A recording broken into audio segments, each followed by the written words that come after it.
मित्रों, सनातन धर्म दुनिया का सबसे पुराना धर्म जो इंसान को एक बेहतर जीवन जीने का ज्ञान देता है। लेकिन उसके बाद भी कई ऐसे लोग हैं जो हमारी और आपकी आस्था पर और हमारे देवताओं पर लांछन लगाने से पहले एक भी बारी हमारी भावनाओं के बारे में नहीं सोचते और सिर्फ हमारी आपकी श्रद्धा को तार तार करने में लगे रहते हैं। आज जब पूरा देश राममय है तो अब एक नया एंगल हमारे बीच में आ गया है कि श्री राम जी ने केवल 6 साल की माता सीता से शादी की थी और इससे ये साबित करने की कोशिश की जा रही है कि हिंदू धर्म जेंडर बाइस्ड है। ये लोग एक ऐसे भगवान को पूजते हैं जिन्होंने 6 साल की एक बेचारी बच्ची से शादी कर ली। दरअसल आरोप लगाने वाले लोग अपनी बात को सही साबित करने के लिए हमारे सामने वाल्मीकि रामायण के अरण्य कांड के 47वें अध्याय के 4 और 10वें श्लोक को रखते हैं। देखिए, अरण्य कांड में इन दोनों श्लोकों को माता सीता जी ये बता रही हैं कि वो अयोध्या में 12 सालों तक रहीं और जब 18 साल की थी तब वो वनवास के लिए गई थी। वहीं वनवास के समय राम जी की उम्र तकरीबन 25 साल की थी। अब अगर इस आधार पर हम उम्र का अनुमान लगाएं तो पता चलता है कि जब माता सीता शादी करके अयोध्या आई तब उनकी उम्र 6 साल थी। वहीं अगर श्री राम जी की उम्र का अनुमान लगाया जाए तो 13 वर्ष की आयु में उनका विवाह सीता जी से हो गया था। तो इससे ये पता चलता है दोस्तों कि सीता जी की आयु 6 वर्ष की थी और 13 वर्ष की आयु श्री राम जी की थी। तो अब क्या हम इस बात को मान लें कि सच में श्री राम ने 6 साल की माता सीता से शादी की थी? नहीं मित्रों, इस बात को अगर और गहराई से जानने के लिए हम वाल्मीकि रामायण के कुछ और श्लोकों को खंगालें तो हमें बहुत कुछ जानने को मिलता है। अब राम जी और उनकी अयोध्या की बात हो रही है तो सबसे पहले आपको बता दें कि अयोध्या के राम मंदिर के दर्शन करने के लिए भले ही कुछ समय का आपको इंतजार करना पड़ रहा हो, लेकिन आर्टेरियम के 3D राम मंदिर मॉडल को आप कभी भी अपने घर ला सकते हैं। ये मंदिर आपके घर में न सिर्फ अयोध्या की पवित्रता महसूस कराएगा बल्कि आपके घर को सुख शांति से भी भर देगा। आर्टेरियम इसे हर सनातनी के घर तक पहुंचाना चाहता है ताकि श्री राम की कृपा सभी पर बनी रहे।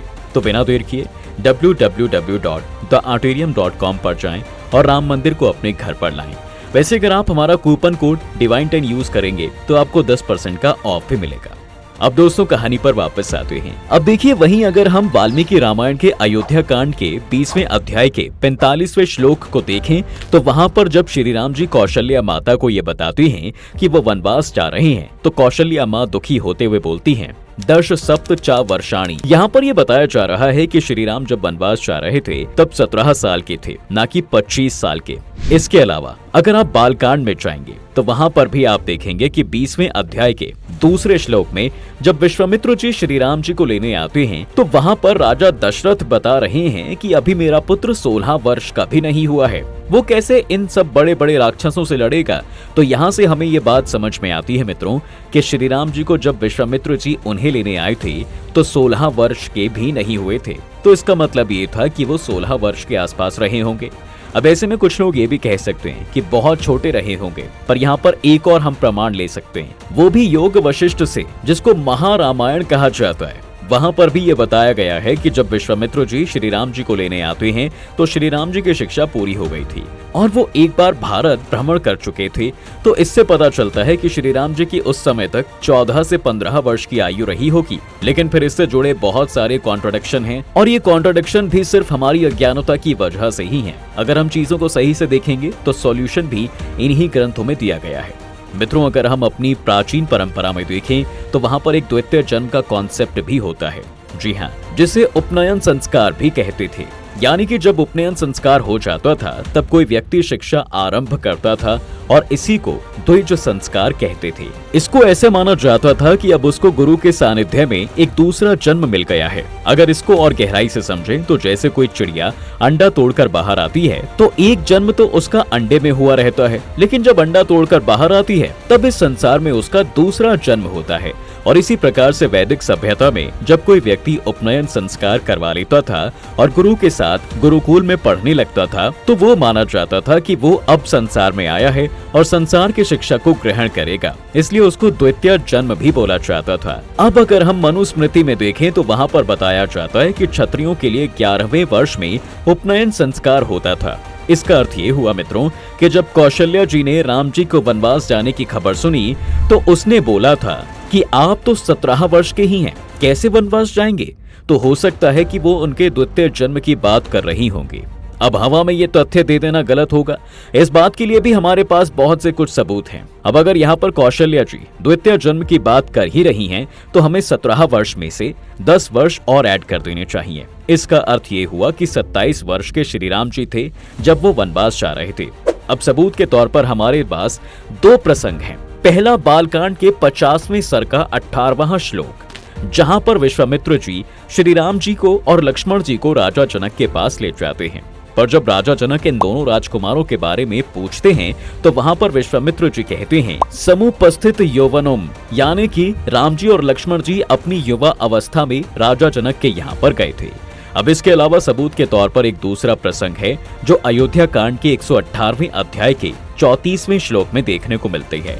वहां पर माता सीता ने अपने लिए एक शब्द का प्रयोग किया है, पति सहयोग सुलभ, यानी कि उन्होंने वहां पर बोला है कि अब वो शादी के योग्य हो गई हैं। इसलिए उनके पिता को उनकी शादी की चिंता सताने लगी थी। और अगर आप सुश्रुत संहिता के 35वें अध्याय के 10वें सूत्र को देखेंगे, तो वहां पर मित्रों बताया गया है कि एक पुरुष के लिए युवा अवस्था 25 वर्ष की आयु होती है और एक स्त्री के लिए 16 वर्ष की। तो यहाँ हम देख सकते हैं कि जब श्री राम जी और लक्ष्मण जी राजा जनक के दरबार में गए थे, तो सीता माँ भी युवा अवस्था को प्राप्त हो चुकी थी। तो मित्रों, ऐसे ही कभी किसी की बातों में आकर अपने सनातन धर्म और उनकी सीख पर कभी भी शक मत करिएगा। हमारा धर्म हमें कभी गलत नहीं सिखाता, उसने हमें सिर्फ अच्छा भला इंसान बनकर जीवन व्यतीत करना ही सिखाया है। वो कहते हैं ना कि व्यक्ति अपने गुणों और कर्मों से ही पहचान बनाता है। भगवान राम भी अपने स्वभाव, गुणों और कर्मों के कारण ही मर्यादा पुरुषोत्तम राम कहलाए। इसी स्वभाव के चलते उन्होंने राजपाट छोड़ 14 साल वनवास में बिताए, लेकिन फिर भी एक श्रेष्ठ राजा कहलाते हैं, क्योंकि उन्होंने सत्य, दया, करुणा, धर्म और मर्यादा के मार्ग पर चलते हुए राज किया। आज भी बड़े बुजुर्गों के बीच यदि संस्कृति और सदाचार की बात होती है, तो मित्रों भगवान राम का ही नाम लिया जाता है।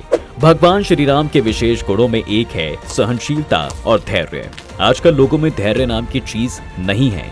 उन्हें हर चीज अति शीघ्र पाने की आदत होती है, फिर चाहे वो धन हो या सफलता।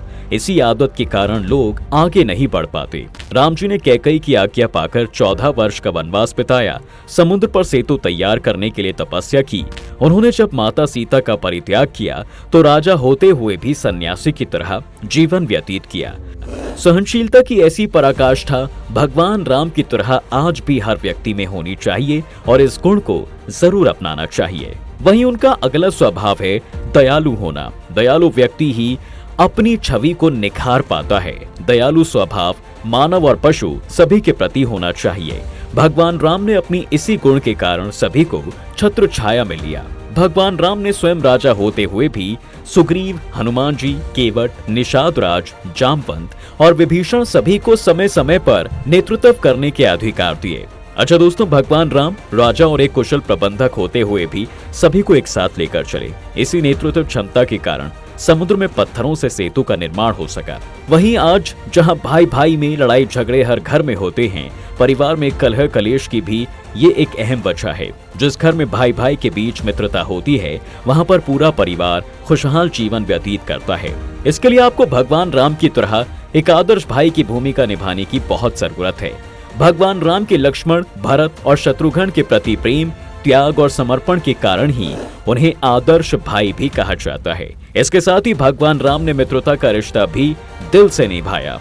केवट, सुग्रीव, निषाद राज और विभीषण सभी उनके परम मित्र थे। मित्रता निभाने के लिए भगवान राम ने कई बार स्वयं भी संकट झेले। उन्होंने साक्षात पूर्ण ब्रह्मा परमात्मा होते हुए भी मित्रों के साथ जैसा मित्र, माता पिता के साथ पुत्र जैसा, सीता जी के साथ पति जैसा, भाइयों के साथ भाइयों जैसा, सेवकों के साथ स्वामी जैसा, मुनि और ब्राह्मणों के साथ शिष्य जैसा, इस प्रकार सबके साथ प्रेम पूर्ण व्यवहार किया। उनके हर एक व्यवहार से हमें शिक्षा लेनी चाहिए। हिंदू संस्कृति के अनुसार भाइयों के साथ प्रेम पूर्ण व्यवहार होना चाहिए और इसी की शिक्षा हमें रामायण में श्री राम, लक्ष्मण, भरत और शत्रुघ्न के चरित्रों से स्थान स्थान पर मिलती है। उनकी हर एक क्रिया में त्याग और प्रेम का भाव झलकता है। वहीं श्री राम और भरत के त्याग की बात क्या ही की जाए। श्री रामचंद्र जी का प्रत्येक संकेत, चेष्टा और प्रसन्नता भरत के राज्याभिषेक के लिए और भरत के श्री राम के राज्याभिषेक के लिए है। तो मित्रों, आज की वीडियो में फिलहाल बस इतना ही। अगर आपको इस बारे में और डिटेल्स चाहिए तो हमें कमेंट सेक्शन में जरूर बताएं। इसके साथ ही आपको हमारा वीडियो कैसा लगा ये भी कमेंट कर दें। तब तक के लिए वीडियो को लाइक करें, शेयर करें